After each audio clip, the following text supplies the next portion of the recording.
Hello there, ladies and gentlemen, and welcome once again to another episode of The Cider Drinker. And today it is, well, a low alcohol cider sort of day. Today we are back with Hawk's Cidery, and I am going to be trying out one of their latest acquisitions, their Designated Cider, which is their low alcohol 0.5% cider. So yeah, drink driving. Get it? Get it? Because you shouldn't be driving on drinks and all that shizzle.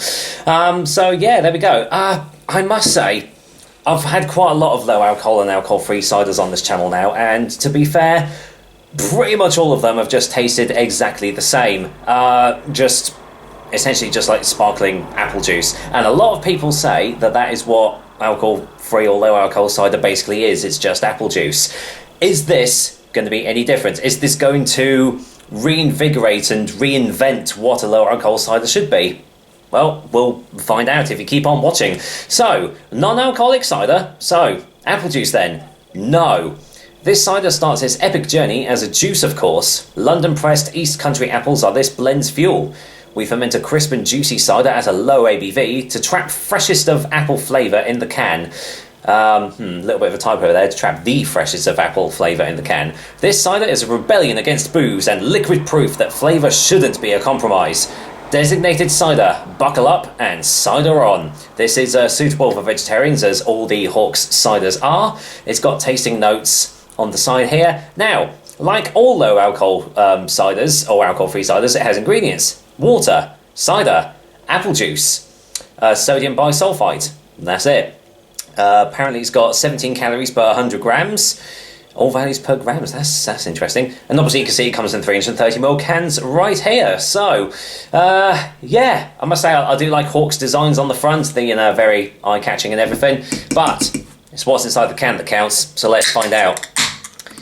So yeah, I'm looking to do a couple of stronger beers later on. So I thought, you know what, I'll start off with a low alcohol cider and just go from there. Well, I'll tell you what, right off the bat, that colour is definitely looking very inviting indeed. Because, a lot of the colours of low alcohol ciders are very clear, almost watery in their look. But as you can see, lightly carbonated, and actually it's got a nice dark golden colour to it. Obviously filtered, completely clear as you can see. But yeah, it actually does look more like an actual cider rather than the low alcohol one. So, what's it smell like?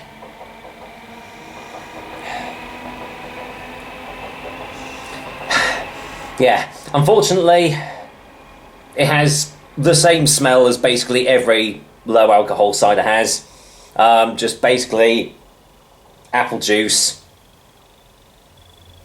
like appetizer. Yeah, still smells the same, but does it taste any different? Let's find out. Cheers everyone, here's to Hawk's Designated Cider, low alcohol. Cheers.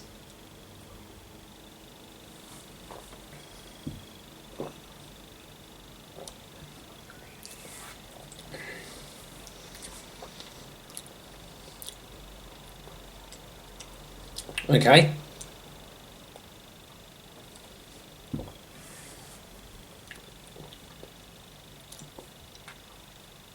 Well, with low alcohol ciders, it's very hard to actually make it actually taste of an actual cider.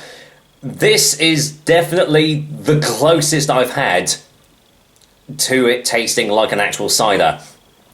It's not overly sweet. A lot of all these low alcohol ciders are overly sweet, normally where they've added sugars or they've just used apple juice concentrate in the mix. But this does have a little bit of acidity and a little bit of citric tartness on the initial taste.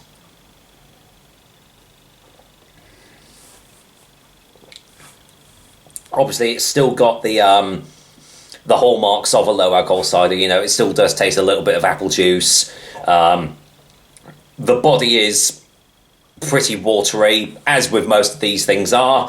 But as I said, there's only so much you can do with this sort of thing.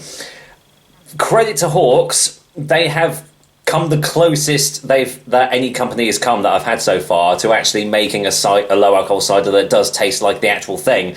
But it still misses the mark, unfortunately.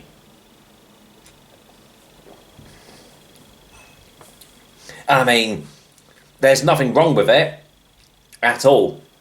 There's not much of an aftertaste to it. Maybe a slightly sweet aftertaste, but that's pretty much it. But at least the tastes are something a little bit different from the norm in this. So, you know, if you do like low alcohol ciders and you've never given this one a go, I would recommend you give it a go, especially if you like, you know, you're designated driver or something like that. But obviously, like, cider purists aren't going to touch this with a 10-foot barge pole, but there we go. Let's get a final taste before a final verdict.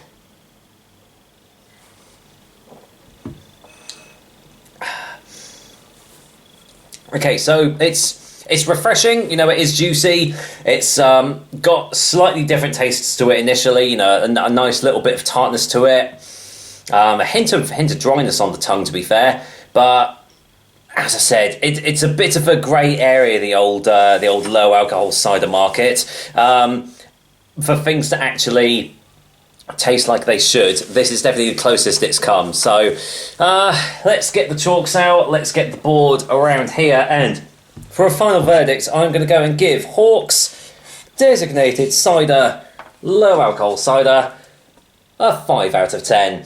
I think that's probably the highest low alcohol cider that I've given, but I don't know, I'm going to have to look back on my previous reviews. But yeah, as I've already said, it's very hard to make a decent, you know, a very good low alcohol cider, and this is definitely the closest it's come. So, you know, props to Hawke's.